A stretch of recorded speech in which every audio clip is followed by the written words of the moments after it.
Le système scolaire bernois. En Suisse, chaque enfant a droit à la formation et à l'obligation d'aller à l'école. À l'école obligatoire, les enfants acquièrent les compétences de base qui leur permettront de trouver leur place dans la société et le monde du travail. L'enseignement et le matériel scolaire sont gratuits pour toutes et tous. Les filles et les garçons sont instruits ensemble.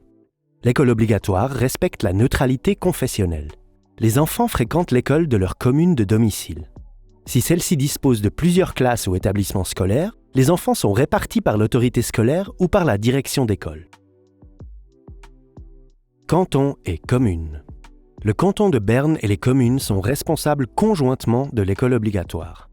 Le canton décide les objectifs de formation, fixe les conditions cadres, attribue le mandat de formation aux communes et vérifie que celles-ci le remplissent. Les communes s'occupent de l'organisation des écoles et les directions d'école de leur gestion. Structure de l'école obligatoire. L'école obligatoire dure 11 ans et est divisée en 3 cycles. Le cycle 1 comprend les 4 premières années. Sous la forme de classes séparées, 1H à 4H, de Basisstufe ou de cycle élémentaire. Dans les 2 dernières formes, des enfants d'âge différents sont réunis pour tout ou partie de l'enseignement. Le cycle 2 comprend les 4 dernières années du degré primaire. Le cycle 3 correspond au degré secondaire 1 qui dure 3 ans. Dans la partie germanophone du canton de Berne, il y a en général 2 niveaux, les classes générales et les classes secondaires. Les communes décident si les élèves sont partiellement mélangés ou s'ils sont séparés par niveau. Dans certaines communes, il existe un 3e niveau préparant à l'entrée au gymnase. Dans la partie francophone du canton de Berne, le cycle 3 est réparti en 3 niveaux, la section générale, la section moderne et la section préparant aux écoles de maturité. Les communes décident si les élèves sont partiellement mélangés ou s'ils sont séparés par niveau. À l'issue de la scolarité obligatoire, les jeunes commencent une formation professionnelle d'une durée de 2 à 4 ans ou poursuivent leurs études dans une école moyenne du degré secondaire 2. Le système scolaire bernois leur offre différentes voies pour apprendre le métier de leur choix. Compétences. L'ensemble du corps enseignant se base sur un même plan d'études. Ce dernier oriente l'enseignement et détermine quelles compétences disciplinaires et capacités transversales les élèves doivent acquérir jusqu'à la fin de la scolarité obligatoire. Les élèves acquièrent des compétences disciplinaires dans les domaines suivants: français, allemand selon la région linguistique, langues étrangères, mathématiques et sciences de la nature, sciences humaines et sociales, arts, corps et mouvement, éducation numérique. Les élèves acquièrent aussi des capacités transversales, par exemple, être autonome, collaborer avec d'autres élèves, résoudre les conflits et gérer la diversité. Toutes ces capacités sont développées et approfondies au cours de la scolarité obligatoire. Évaluation. Les compétences des enfants et des jeunes sont évaluées. Une fois par an, un entretien de bilan a lieu à tous les degrés scolaires avec la maîtresse ou le maître de classe, l'élève et les parents. La discussion porte principalement sur les résultats scolaires de l'élève, sur son développement et ses acquis. Les éventuels problèmes sont également abordés. Si nécessaire, des solutions sont trouvées d'un commun accord. À la fin du cycle 1, ainsi qu'à partir de la 2e année du cycle 2, les élèves reçoivent un rapport d'évaluation écrit à la fin de l'année scolaire. Celui-ci fait état de leurs résultats dans les différentes disciplines. À partir du cycle 2, les résultats sont indiqués sous forme de notes allant de 1 à 6. La meilleure note est 6, la note 4 est suffisante. Passage à l'année scolaire suivante. Les enfants et les jeunes passent automatiquement d'une année à l'autre. Ils ne sautent ou ne répètent une année qu'en cas d'exception.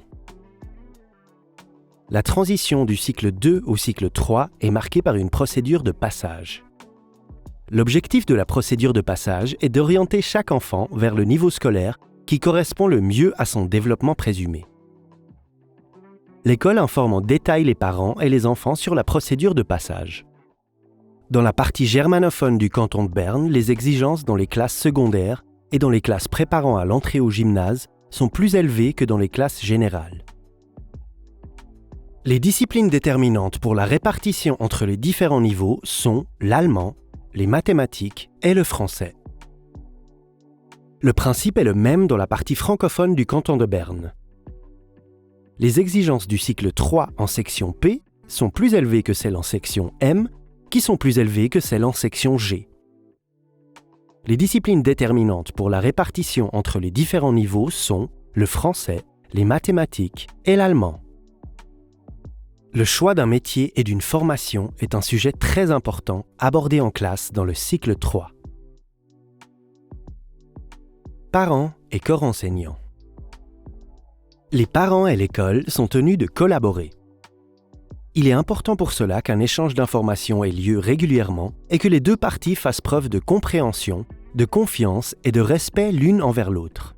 La collaboration se focalise toujours sur le bien-être et le processus d'apprentissage de l'élève. En cas de question ou de demande, les parents s'adressent toujours d'abord à la maîtresse ou au maître de classe. Ils peuvent assister à une leçon à tout moment après avoir consulté la maîtresse ou le maître de classe. Pour les discussions ou les réunions avec les parents, l'école peut solliciter une ou un interprète en cas de besoin. Année scolaire. L'année scolaire commence début août et se termine début juillet. Elle comporte 38 ou 39 semaines selon la commune. L'enseignement a lieu du lundi au vendredi en horaire bloc le matin. Cela signifie qu'il comprend au moins 4 leçons le matin et se termine à midi. Selon le degré scolaire, l'enseignement comprend un ou plusieurs après-midi de durée variable. Vacances scolaires. Les vacances scolaires sont réparties en vacances d'automne, d'hiver, de sport, de printemps et vacances d'été. La commune indique les dates et la durée des vacances aux parents avant le début de l'année scolaire. Absence. Si un élève ne peut pas venir en cours, les parents doivent en informer la maîtresse ou le maître de classe au préalable. Les absences doivent être justifiées. Une raison d'absence valable est par exemple une visite médicale ou une fête religieuse importante que la famille célèbre. 5 demi-journées de congé par année scolaire octroyées à chaque élève font exception. Elles peuvent être prises sans justification.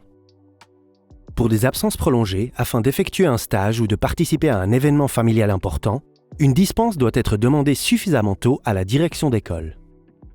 Devoirs. L'apprentissage scolaire a lieu principalement à l'école. Les devoirs servent uniquement à préparer et à approfondir les éléments abordés en classe. Les enseignantes et les enseignants adaptent les devoirs à l'évolution de l'apprentissage de chaque élève. Les enfants devraient pouvoir faire leurs devoirs seuls et sans l'aide des parents. Soutien. Chaque enfant a des capacités et des intérêts individuels.